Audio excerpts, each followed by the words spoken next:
let's just describe, for people that's been under a corner or under a rock, let's describe how Verzuz, because you brothers both have illustrious careers individually, right? Then I think you challenged Just Blaze, or is that how it happened? And then you and Tim went off, and it was like, well, I think it was at Summer Jam? Yeah. All right, so describe for people who don't know. Well, you gave me a call for Summer Jam, and but me and Swizz, it actually started on IG. On IG? Yeah, because I did a video, and Swizz started calling me off with Conor McGregor and all that, and I did a video with Game of Thrones, and we started with beats. And we will post a beat, and he'll post a beat. So it kind of started way before the Summer Jam. And Summer Jam was a reunite, so it's like we should do what we started. Summer Jam had to go crazy. And I just... Because what made you, because I remember you battling Just, what made you say, I'm gonna partner up with Tim? Like... It wasn't like that at first. So me and Tim had a strategy. It was actually a marketing strategy for our records. And this is even before what he just said. So the strategy was, you know, let's do something interesting for music.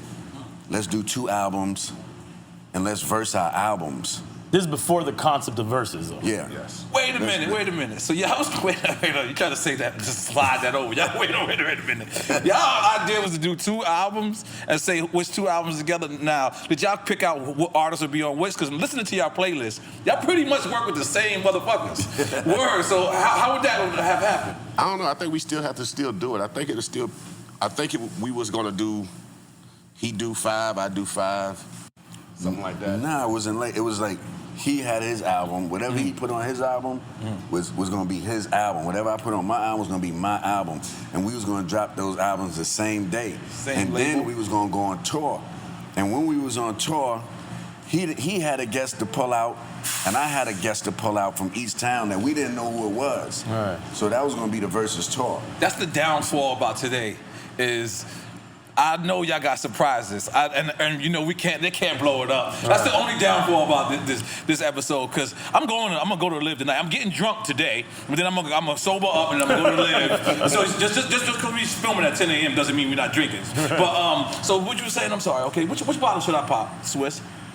Everything looked good to me in All right, here. so which one you want to start with? Which one? Because this is a celebration. This is Verzuz. I'm gonna follow Tim lead. Don't follow your lead. Because I got you red one. I know he's gonna do that. I got you something. It's too early for this. It's too early? Okay. Damn, I should have knew better. You know My bad. I like the Hypnotic. The Hypnotic? Shit, this is the first drink.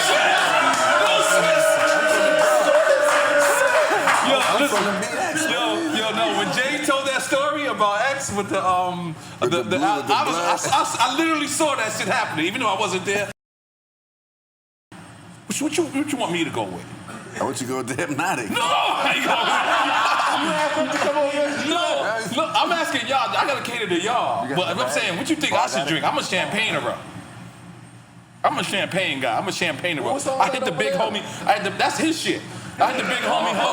That's his shit. This is my shit. I'm a Ciroc guy. I'm an Ace of Spade guy. You know, I drink black. I drink hip hop. Hit him with the rose, baby. Okay, let's go. Goddamn it. Let's go. Goddamn it. What were we talking about? I done lost my train of thought. I'm so focused. What we talking about? Let's talk about it. It's okay. That Triller deal. Y'all hit the road. Y'all would bring guests from each town. Yeah. And that was album before Verzuz was going to be Verzuz. Yeah, and even before that, it was me and Kanye on stage at Summer Jam even before. But you know, the beauty about what you're seeing right here is that all of the other battles that was before, they was amazing for culture, but the timing of what me and Tim did worked and moved the culture. And that's why we're here today, and that's why we're partners, because what we did actually worked. And the timing worked for us, and it worked for the people. And I couldn't have a better partner than Tim. And it seems mad organic the way it evolved. Yeah. Yes. You know, that's my brother. Love. We do everything together. Like, we run stuff by each other. I couldn't have picked a better partner. And I was actually, through this whole pandemic, I realized, like, yo, we really been friends since my whole producer career. Right. And never really celebrated our friendship. And this time helped me to realize how much this man means to my life and how much he lifted me up doing my producer career. I'm like, yo, Swizz was there. He gave me talks when I was down. He don't even know when I was down, but he always was there. to give me talks and always encourage me. And you don't realize who's your real friend because you be moving so much, and the world slowed me down to say, we agree about everything. You know what I'm saying? I respect him as a big brother. Right. And I go to him. He said, Tim, what you think? I'm like, nah, what you think? Because I look at him as I always love how he curate beats and music. His curation was always so impeccable to me. So I always looked up to him for, just to quicken my advice and see if I'm on point. Yeah, and vice versa. You know what I mean? Like, it was always amazing to watch Timbaland produce so many big artists outside of hip hop, because it was a lot of producers in hip hop, but to see Timbaland be able to bounce outside of hip hop and to come back inside of hip hop, like, it inspired me to do rock and all the different genres that I did. Was just seeing him being successful, and like coming from Virginia. Right. It's like coming from Virginia. It wasn't like coming from New York or coming from LA. Like, he's making a name for himself from VA, and I thought that was pretty epic. All right. Let's make some noise for that, goddammit. Let's make some noise for that. So, but who y'all betting on tonight? Who you betting on? I'm betting on that after we do this, whoever come after us, okay, gotta rock like how we rock. And it's gonna be a little different because, we the producers, we the owners are playing. Yeah, you know what I'm saying? So it's a party. And I feel like, the energy that Swizz the only one can get me out of my comfort zone. Like, I'm like everybody else, like a metro, like I'm real, like to myself. But that's why we work, because he know how to, man, you great. You pump your chest up. How come y'all ain't get Pharrell? You're gonna hit nothing. What you want? You want I'm gonna smoke with you. You gonna smoke with me? You don't want no. I Smoke chance right there. Come on, man. That's $500 a goddamn bottle, baby. I gotta get this clear. Come on, goddamn. This ain't easy to get, goddamn. Come on, that's like Camus, baby. Come on, let's do it, baby. Stop doing, man. Come on, to my brothers, motherfucking Swizz Beatz and Timbaland, goddamn. To the Triller. Oh, man. So, why we haven't had Pharrell? Pharrell versus Kanye? I think everything is about timing, and we're gonna get some more drinks. Y'all excellent. right now. Because you gotta think about it. Everybody that's been on Verzuz gave us a story why they can't be on Verzuz, but they wind up being on Verzuz. Right. Damn, that's ill. Including you got to go on Verzuz. No. Leave me alone. I could be a cheerleader.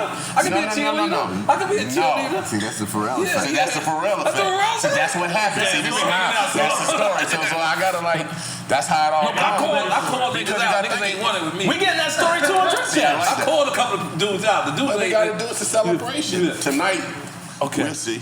All right, so, and then I heard you say on the Breakfast Club that Dr. Dre called out somebody, but he had stipulations.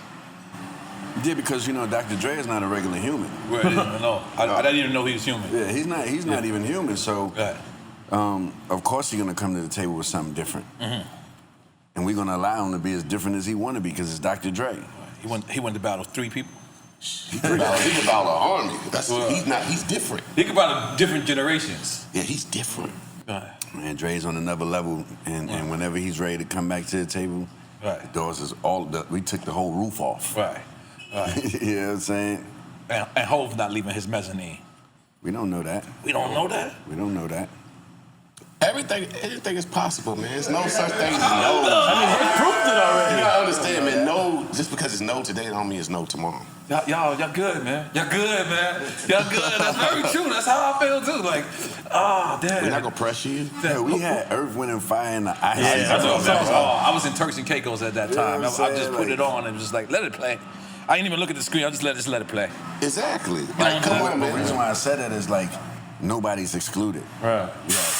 Earth, Wind, and Fire, and the Isley Brothers. Yeah, that's insane. Like, that's a whole group that was decades and decades and decades that got up and did the dance and did the zone.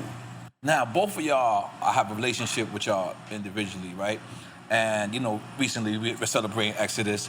X, I was damn near with X almost every day, like past 3 weeks of his passing. So what I wanted to do was I wanted to still do my due diligence, and I wanted to go through all of you guys' catalog. And I was like, you know what? When I speak about X, I wonder how Timbaland is gonna feel because he never had to deal with something like that. And immediately God told me I was wrong. Immediately the next song that came on was Aaliyah. So I was like, oh shit, not only Timbaland dealt with this, he dealt with it before Swizz. So changing the subject, what I was saying, like, how was that? Like, how was, you putting all your efforts into a star, this happens, and then, and this tragedy happens? I mean, it was a part of me, I'm not gonna lie, like I kind of lost myself, you know what I'm saying? And I remember Jay-Z putting his arm around me at the funeral, that kind of gave me hope, you know what I'm saying? That, Jay's a different dude, like he didn't say keep going, but his arm embrace, I got you. You know what I'm saying? I got you. You know what I'm saying? Like, because she was on the rise. Not only was our music great together, that was my sister. And then, and you said she was on the rise. That's crazy because for a person outside looking in, I thought she was superstar to this day. She's a superstar. Well, she was still like, there was more to come. Right now, running things still. Right. And that death, I'm not gonna lie, that's why I tell people, I will say this, what really bothered me is before she died, we got in a little like argument. And that kind of like stuck with me for a minute. But I did get to say, we brothers and sisters, I love you. And it wasn't a sign of anything like. It wasn't nothing. Because this was a plane. Yeah, it was an accident. Right? I mean, yeah, and my brother freaked out. He thought I was a ghost at the funeral because I'm always with her. And he just broke down because he didn't think I was real. He didn't thought I was real because he know that I'm always with her. So that it affected me for a while. I think it affected all of me and Missy. Like if you look at our albums, we could have done more, but our spaces and time was I just didn't have the energy or the willpower to go on. So it was a little hard, but I got through it. That Jay embrace and hug got me through it.